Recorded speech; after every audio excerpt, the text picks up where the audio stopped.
ഇനി നമുക്കറിയാനുള്ളത്, ശ്രീ മുഹമ്മദ് റിയാസിൽ നിന്ന് അറിയാനുള്ളത്, ഈ മണ്ണിടിച്ചിൽ എന്നതിനെ എങ്ങനെയാണ് നമ്മൾ കാണുന്നത്? ഇതൊരു അപകടമായിട്ടാണോ അതോ ഒരു ദുരന്തമായിട്ടാണോ എന്നതാണ്. കഴിഞ്ഞ ദിവസങ്ങളിൽ ഇതുമായി ബന്ധപ്പെട്ട് ചില ചോദ്യങ്ങൾ ഉയർന്നു വന്നിരുന്നു. ഇതൊരു ഡിസാസ്റ്ററായി പരിഗണിച്ചിട്ടുണ്ടോ? ഇപ്പോൾ കേന്ദ്ര സർക്കാരൊക്കെ ഡിസാസ്റ്ററായി കാണണമെങ്കിൽ അതിന് ചില മാനദണ്ഡങ്ങളുണ്ട്. അങ്ങനെ പരിഗണിച്ചിട്ടുണ്ടോ അതോ ഇതൊരു ആക്സിഡന്റ് ആയിട്ടാണോ ഇതിനെ കാണുന്നത് എന്നാണ്? എന്താണ് മിനിസ്റ്റർ ശ്രീ മുഹമ്മദ് റിയാസിന് പറയാനുള്ളത്? നമുക്ക് കേൾക്കാം.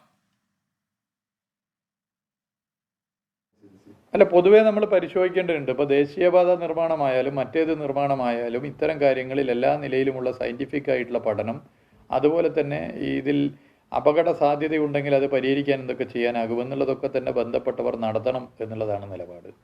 കേരളത്തിൽ ഉൾപ്പെടെ അത്തരം നിലപാടുകൾ ഞങ്ങൾ നേരത്തെ പറഞ്ഞിട്ടുണ്ട്. അതിന് പരിശോധന നടത്തിയിട്ടുണ്ട്, ഇടപെടുന്നുണ്ട്, കൂട്ടായ ഇടപെടലുകൾ നടത്തുന്നുണ്ട്. ഇവിടെ വന്നപ്പോൾ ദേശീയപാത അതോറിറ്റിയുടെ പ്രവൃത്തിയും മറ്റു കാര്യങ്ങൾ പലരുമായി ചർച്ച ചെയ്തു.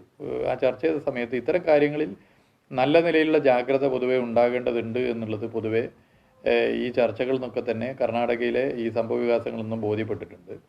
അത് ഇപ്പോൾ ഇന്ന് വൈകിട്ട് ചിലരുമായി സംസാരിച്ച സമയത്തും അത് ശ്രദ്ധയപ്പെടുത്തിയിട്ടുണ്ട്. അത്തരം കാര്യങ്ങൾ ഇവിടെ പൊതുവെ പരിശോധനയ്ക്ക് വിധേയമാക്കേണ്ടതുണ്ട്. അതേപോലെ മിനിസ്റ്റർ, ഇപ്പോഴുള്ളൊരു പ്രധാനപ്പെട്ട സംശയം എന്നല്ല, അല്ലെങ്കിൽ ഒരു പ്രധാനപ്പെട്ട ചോദ്യം ഇപ്പോൾ ഉയരുന്നത് തന്നെ അർജുനെ കണ്ടെത്തുന്നത് വരെ, അതായത് അർജുനെ കുറിച്ചിട്ടുള്ള വിവരങ്ങൾ നമുക്ക് ഇപ്പോഴും കൃത്യമായി കിട്ടിയിട്ടില്ല. അർജുനെ കണ്ടെത്തുന്നത് വരെ ഈ തിരച്ചിൽ തുടരുമോ എന്നുള്ളതാണ്. അല്ല, ഞങ്ങളെ നിലപാട് അതാണ്. കേരള സംസ്ഥാന സർക്കാരിൻ്റെ നിലപാട് അതാണ്.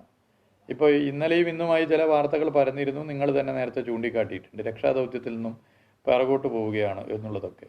ഞങ്ങളുടെ നിലപാട് ശക്തമായി പറഞ്ഞിട്ടുണ്ട്, യോഗത്തിൽ പറഞ്ഞിട്ടുണ്ട്. ഒരു തരത്തിലും രക്ഷാദൗത്യത്തിൽ നിന്നും പിറകോട്ട് പോകുന്ന നിലപാട് സ്വീകരിക്കാൻ പാടില്ല. പ്രതീക്ഷ കൈവടിയുന്ന ഒരു സമീപനം സ്വീകരിക്കാൻ വേണ്ടി പാടില്ല. എല്ലാ നിലയിലുമുള്ള ഇടപെടൽ നടത്തണം, ഏകോപനം ശക്തിപ്പെടുത്തണം. നിലവിലുള്ള പ്രവർത്തനങ്ങൾ ഇനി എങ്ങനെ വിപുലീകരിക്കാനാകുമെന്നുള്ളത് പരിശോധിക്കണം. അതോടൊപ്പം പുതിയ സാധ്യതകൾ തേടണം. വൈദഗ്ധ്യമുള്ള മറ്റ് സംവിധാനങ്ങൾ ഇനിയും പറ്റുമെങ്കിൽ അതുൾപ്പെടെ തേടണം എന്നുള്ള ഞങ്ങളുടെ നിലപാട്, സംസ്ഥാന സർക്കാരിൻ്റെ നിലപാട്. മുഖ്യമന്ത്രി ഞങ്ങളുമായി ചർച്ച ചെയ്ത സമയത്ത് പറഞ്ഞ കാര്യങ്ങൾ ഉൾപ്പെടെ ഇന്ന് കേരള സംസ്ഥാന. ശരി, അപ്പോൾ അതാണ് കേരളത്തിന്റെ നിലപാട്. അർജുനെ കണ്ടെത്തുന്നത് വരെ ഈ രക്ഷാദൗത്യം അല്ലെങ്കിൽ ഈ തിരച്ചിൽ തുടരണം എന്നുള്ളതാണ്. അതിൽ നിന്ന് പിന്മാറാൻ പാടില്ല എന്ന കേരളത്തിന്റെ നിലപാട് ഇതിനോടകം തന്നെ അറിയിച്ചു കഴിഞ്ഞിട്ടുണ്ട് എന്നാണ് മന്ത്രി മുഹമ്മദ് റിയാസ് ഇപ്പോൾ ഈ ചർച്ചയിൽ പറഞ്ഞിരിക്കുന്നത്.